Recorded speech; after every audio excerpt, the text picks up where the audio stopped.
할렐루야! 오늘도 우리에게 새 날을 주신 하나님을 찬양합니다. 우리의 삶을 돌아보면 때로 힘들고 어려운 순간들이 있습니다.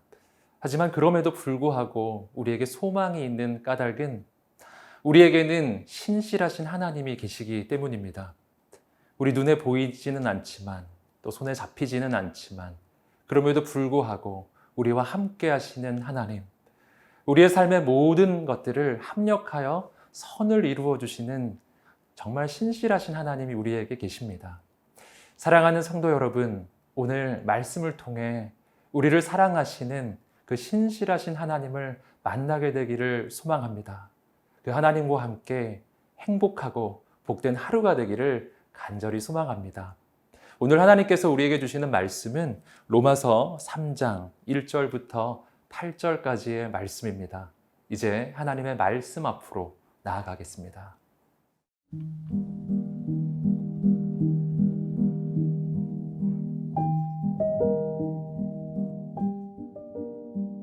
로마서 3장 1절에서 8절 말씀입니다.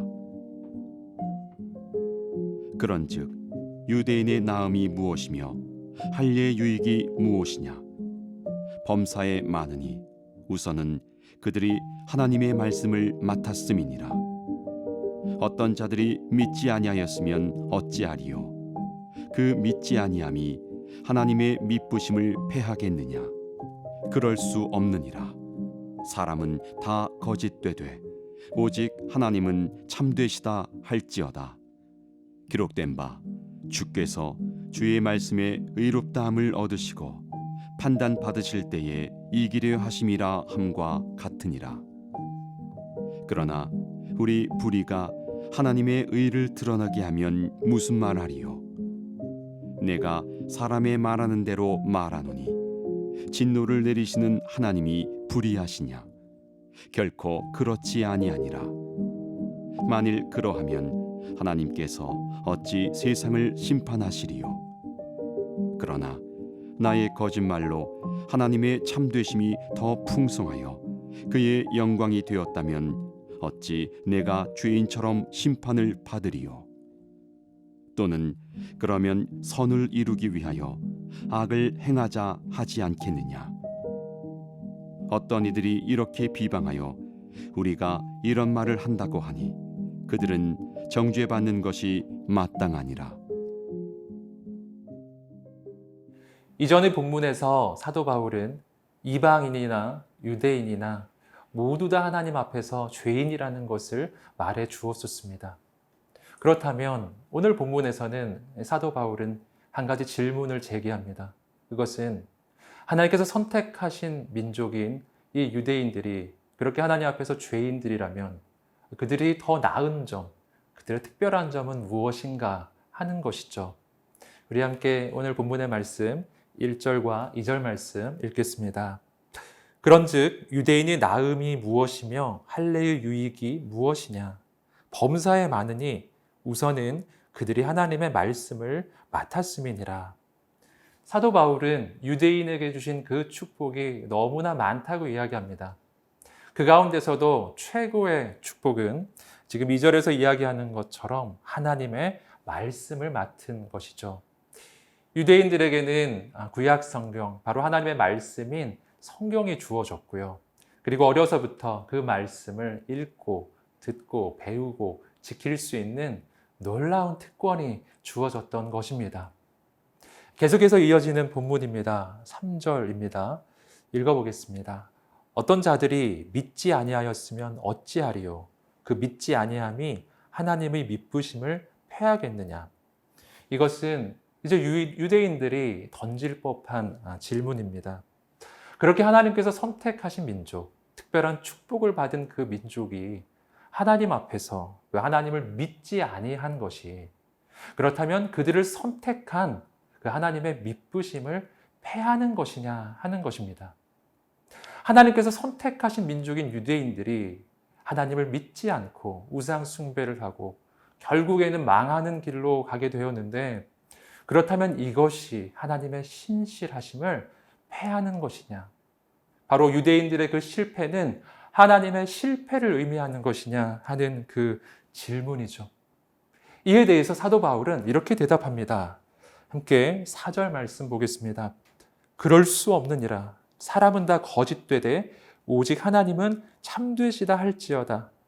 기록된 바 주께서 주의 말씀에 의롭다 함을 얻으시고 판단받으실 때에 이기려 하심이라 함과 같으니라.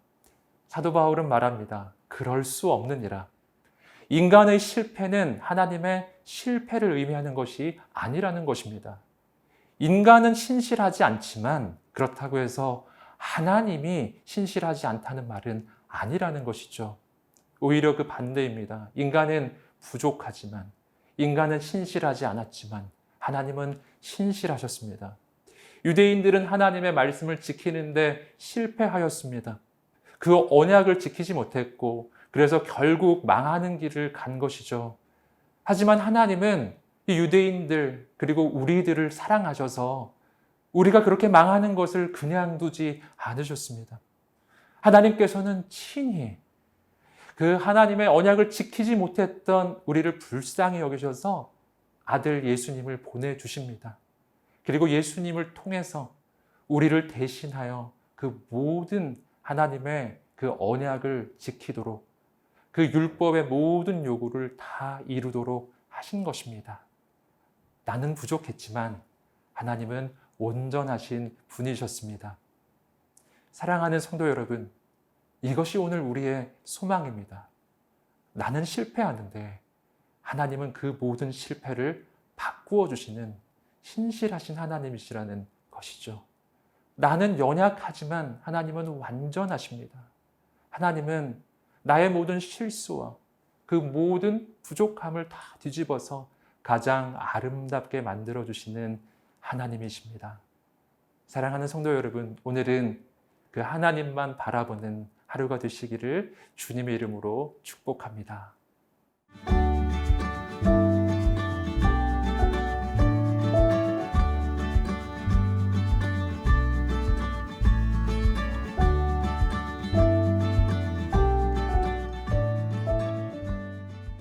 이어지는 본문에서 사도 바울은 유대인들이 던지는 또 다른 질문을 이야기해 줍니다.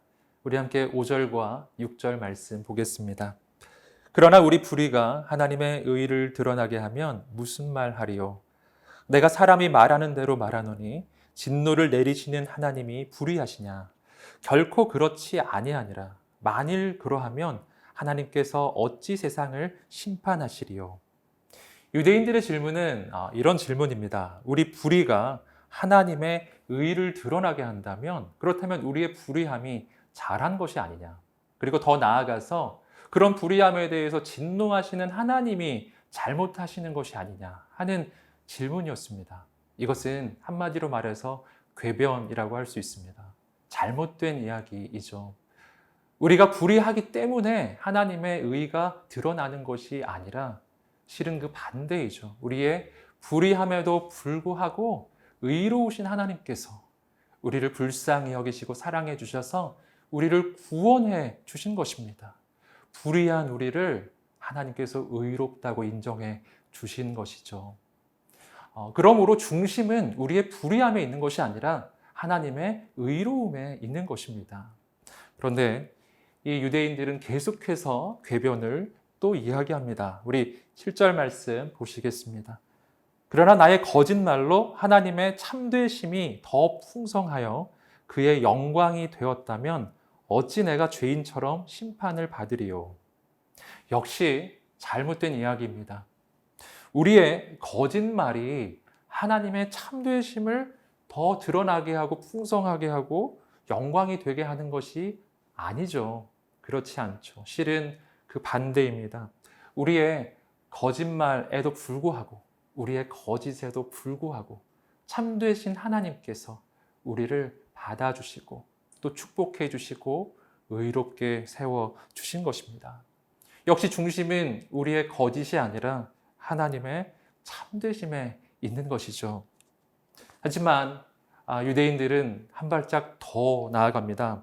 우리 8절 말씀 보시겠습니다. 또는 그러면 선을 이루기 위하여 악을 행하자 하지 않겠느냐?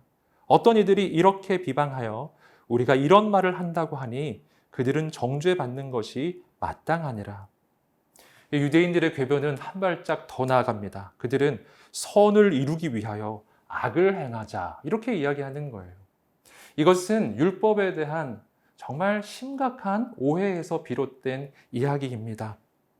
우리가 악을 행하기 때문에 하나님의 선하심이 드러나는 것이 아니죠. 실은 그 반대입니다. 우리의 악함에도 불구하고 선하신 하나님께서 우리를 의롭다 하시고 우리를 구원해 주신 것입니다. 이러한 유대인들의 이야기를 보면요. 유대인들은 정말 하나님의 은혜를 진정으로 경험한 사람들이 아니라는 것을 알게 됩니다. 왜냐하면 정말 하나님의 은혜를 안다면 죄에 대해서 이렇게 말할 수는 없기 때문입니다. 우리는 죄로 말미암아 죽을 수밖에 없는 죄인들이었습니다. 그런데 하나님께서 우리를 불쌍히 여겨셔서 아들 예수님을 보내주시고 예수님이 우리를 위해 그 피를 흘려주심으로 우리는 구원을 얻게 된 것입니다. 진짜 이 구원을 아는 사람이라면, 이 은혜를 아는 사람이라면 우리가 해야 할 일은 감사하고 감격할 일 뿐이라는 것이죠. 우리는 아무것도 자랑할 것이 없습니다. 내가 한 게 없거든요. 다 하나님이 해주신 일입니다. 다 하나님의 은혜라고 하는 것이죠. 그리고 이 은혜를 아는 사람, 하나님이 나를 위해 치르신 그 희생이 얼마나 큰지를 아는 사람은 결코 죄 가운데 머물 수가 없는 것입니다. 그렇게 죄 가운데 있기에는 주님의 그 희생이, 그 흘리신 보혈의 그 가치가 너무나 크기 때문입니다.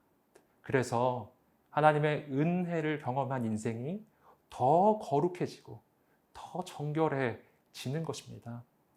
사랑하는 성도 여러분, 오늘 우리도 마찬가지입니다.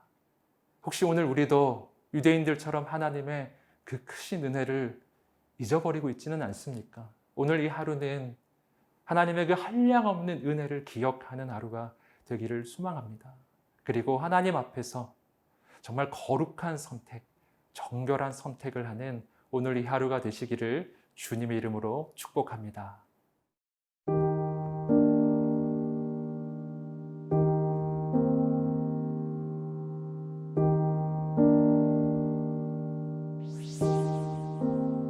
은혜가 풍성하신 하나님, 우리의 죄악에도 불구하고 우리를 포기하지 않으시고 끝까지 붙들어 주시는 하나님 감사합니다. 그 한량없는 하나님의 은혜에 대한 감사와 감격이 회복되는 이 하루가 되게 하소서. 하나님의 은혜를 기억하며 우리의 모든 죄악에서 돌이키는 이 하루가 되게 하소서. 감사하며 예수님의 이름으로 기도드립니다. 아멘.